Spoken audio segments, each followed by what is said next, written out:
Hello traders and good Monday to everyone. Victor with you here from the Forex Boat Trading Academy. And today our focus will be on the pound versus United States dollar. Why this pair seems to be interesting? First is we see all these ideas that we had, and what we have is a pound Australian dollar idea to the downside. And the recent two ideas were in favor of the strong dollar. This could be that pound will be going down, pound Australian dollar, Canadian dollar, Japanese going up. Overall, dollar is strong, pound is weak. This could result in this consolidation that will continue because as we can see, their price has found the support and the resistance levels which were rejected. So doesn't seem to be a trend at the moment, although I think there might be this move to the downside. And what we see is Fibonacci applied to the overall uptrend right there. Here is 38.2 Fibs, which has been rejected cleanly. Price attempted to make a spike above. It did spike, but still closed below.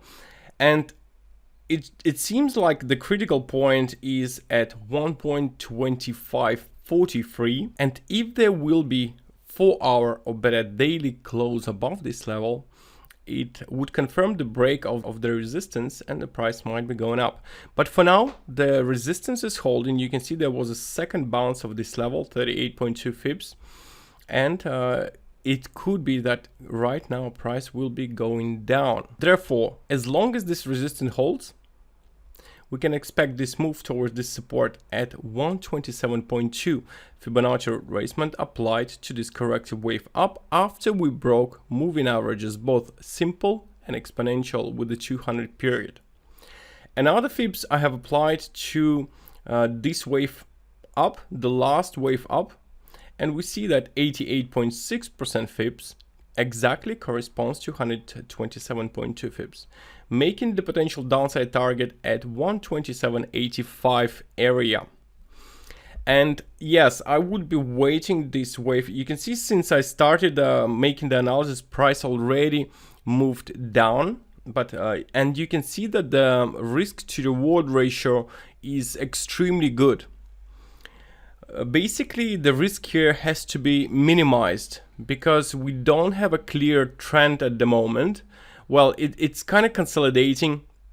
Besides, we see the rejection of the moving average here, although price has been dancing up and down around these moving averages. So here is more like a range trading, and the risk here of price moving up is higher than usual. We're not going with the trend overall, although at the same time we see lower lows and lower highs are being printed.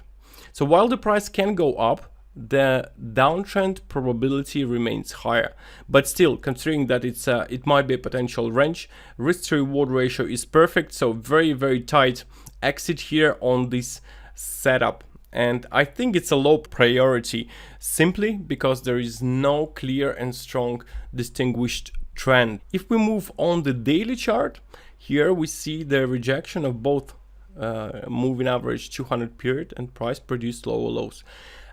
And this means that yes, probability is in favor of the move towards the downside, and that's why we're having this idea. Let's see how it goes. I'm pretty curious to watch on the pound versus dollar, and at the same time I will be watching other idea on the dollar as well or as on the pound.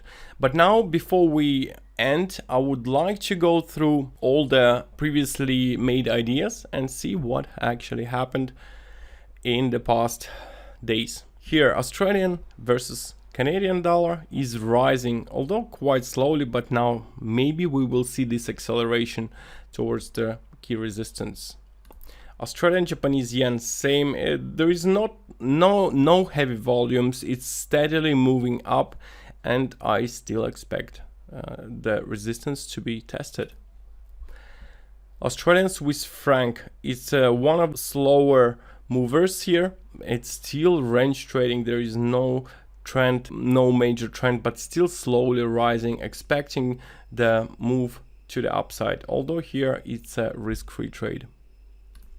New Zealand Swiss franc also rising. We had this pullback, and currently price remains at the support, which might provide yet another wave to the upside to finally test the key resistance. Euro New Zealand dollar. Here is the same. Basically, we had this support.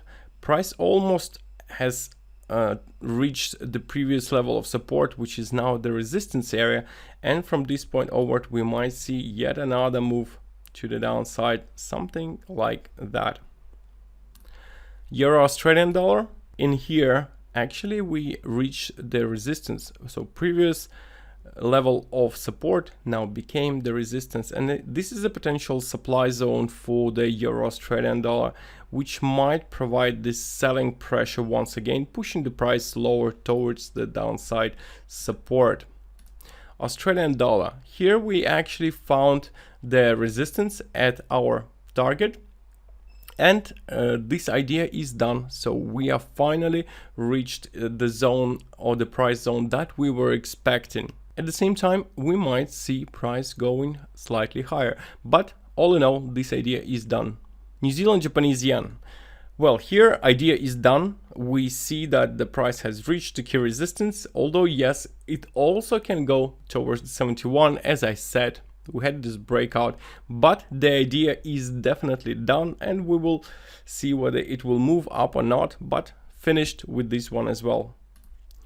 Pound versus Australian dollar. We see the price slowly moving down, and maybe we will have a stronger wave to the downside, maybe even the break below this support, but we don't care if it goes lower. The key support is what we need. Dollar Canadian. This one is going against the idea. It's below the entry point when we published the idea, but it's still above the critical support zone, and I do expect this move to the upside from dollar Canadian. And the dollar Japanese yen is slightly above the point we published the idea, and I do think it will be going quite nicely towards the resistance. And along with the dollar pound, actually, that I do think it's a dollar strength that we will see in the coming days. That should move dollar Canadian, dollar Japanese, and pound versus dollar. So that's it, guys. These were the ideas, and to remind you, all the information presented in this video was for informational purpose only and should not be considered as a financial advice. And I would like to thank you for all your likes and support that we had on the video published on Friday. I really appreciate it. And hopefully we'll see more likes, more comments, more questions, and of course more visits. Thank you, guys. We'll talk to you tomorrow. Enjoy your trading day.